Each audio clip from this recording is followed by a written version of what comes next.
তুমি এটা করতে পারলে?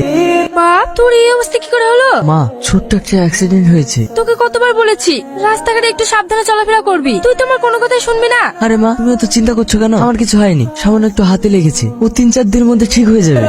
কিরে, এইভাবে আর কতদিন নিজেকে শেষ করবি বলতো? ও আমাকে বুঝলো না রে আলিফ, আমাকে রাস্তার লোক দিয়ে মার খাওয়ালো। আমার প্রতি ওর একটু বিশ্বাস ছিল না। বিশ্বাসের কথা বলছিস? আরে তুই তো নিজেই একটা স্বার্থপর। তুই একটা মেয়ের জন্য কাঁদছিস, যে মেয়েটা তোকে ছুঁড়ে ফেলে দিয়েছে, তার জন্য এত কষ্ট পাচ্ছিস। আর ওদিকে তোর মা তোর চিন্তায় দিনের পর দিন শেষ হয়ে যাচ্ছে, সেদিকে খেয়াল করেছিস? শোন, পৃথিবীতে মা বাপের থেকে আপন কেউ হয় না। তোর মায়ের বয়স হয়েছে, চিন্তায় যদি কিছু হয়ে যায়।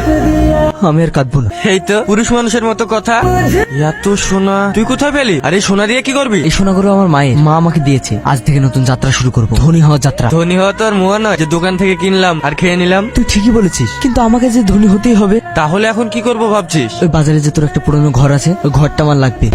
রে, একটা মুদির দোকান দেবো বলে শেষ পর্যন্ত এই হাইটেক অফিস খুললি যে? আমি শুধু মুদির দোকান করার জন্য বিজনেস করতে আসিনি আলী, আমি একটা সাপ্লাই চেইন নেটওয়ার্ক তৈরি করছি। আমি কম্পিউটারে সারা শহরের পাইকারি বাজারে রেট ট্যাগ করছি। কিন্তু সাধারণ মানুষ তো কম্পিউটার বোঝে না। জানি, মানুষ শুধু বুঝবে দাম আর পরিষেবা। আমরা সরাসরি চাষিদের কাছ থেকে আর বড় মিল থেকে মাল আনবো, মাঝখান থেকে দালালদের বাদ দিয়ে দেবো। তাহলে আমরা বাজারের চেয়ে 10% কম দামে কাস্টমারদের মাল দিতে পারবো। ওরে বাবা, তুই তো রীতিমতো গেম চেঞ্জার হয়ে গেছিস। জেদ যখন মাথায় চাপে তখন সাধারণ বুদ্ধি আর কাজ করে না।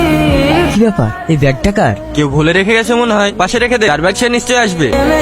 এক্সকিউজ মি, আপনি যেটা খুঁজছেন সেটা মনে হয় এটা। থ্যাংক গড, আপনি আমার অনেক বড় উপকার করলেন। আপনাকে যে কি বলে ধন্যবাদ জানাবো। এই সামান্য ব্যাগের জন্য এত ধন্যবাদ দেওয়ার কি আছে? এটা সামান্য ব্যাগ নয়, এতে আমার মায়ের স্মৃতিতে কিছু গহনা আছে। মা তো আর নেই, তাই এগুলোই আমার সব। বাই দা ওয়ে, আমি আশা। আমি সেলিম। আজ আপনাদের বিলটা কিন্তু আমিই দেবো। আরে না না, ঠিক আছে। প্লিজ, আপনারা আমার এত বড় উপকার করলে তো এইটুকু আমাকে করতে দিন। তাহলে আপনিও আসুন, আমাদের সঙ্গে জয়েন করুন। সেলিম, আরে আলী, কি খবর বল? একটা দারুণ খবর আছে। তুহিনা গ্রুপ অফ কোম্পানির অবস্থা এখন খুব খারাপ। ওদের কয়েক কোটি টাকার ব্যাংক লোন ডিফল্ট হয়ে গেছে। মার্কেটে ওদেরকেও ধারে মাল দিতে চাইছে না। কর্মচারীদের কি অবস্থা? ওরা 3 মাস বেতন পায়। ফ্যাক্টরি গেটে এখন তালা ঝুলছে। আর টনি বাবু তো পাওনাদারদের ভয়ে এখন বাড়ি থেকে বেরোতেই পারে না। সময় খুব অদ্ভুত জিনিস, তাই না আলী? যে মানুষটা একদিন আমাকে অযোগ্য বলেছিল, ভিখারি বলেছিল, আর আজ সে নিজের যোগ্যতা প্রমাণ করতে গিয়ে এখন পথের ভিখারি। ওদের যত লোন আছে তার দায়িত্ব আমরা নেব। মানে তুহিনা গ্রুপ অফ কোম্পানি এখন আমাদের RS এন্টারপ্রাইজের আন্ডারে থাকবে। আর বাংলোটা, ওটাই তো শেষ সম্বল। এটাই তো আমার প্রধান টার্গেট, ওই বাড়িটা আমার চাই। সেলিম, তুমি প্রতিশোধ নিতে গিয়ে নিজের শান্তি হারিয়ে ফেলছো না তো? না আশা, এটা শুধু প্রতিশোধ নয়, এটা আমার মায়ের সম্মানের জয়, প্রত্যেকটা মধ্যবিত্ত ছেলের জয় যাদের পোশাক দেখে বিচার করা হয়। আমি সবসময় তোমার পাশে আছি। টনি বাবু বাড়িতে আছেন? কি আপনি? আমি আপনার শুভাকাঙ্ক্ষী। শুনলাম আপনার ফ্যাক্টরি নাকি বন্ধ, ব্যাংক থেকে লোনের জন্য নোটিশ এসেছে। তাতে আপনার কি? বাড়িটা বিক্রি করলে কত নেবে? 1 কোটি দিচ্ছি। এত বড় বাংলোতে মাত্র 1 কোটি? দেখুন, এখন আপনার যা রেপুটেশন, তাতে আমি ছাড়া কেউ 1 টাকাও দেবে না। ঠিক আছে, তবে আমাকে এই বাড়ি ছাড়ার জন্য 15 দিন সময় দিতে হবে। ওকে, নো প্রবলেম।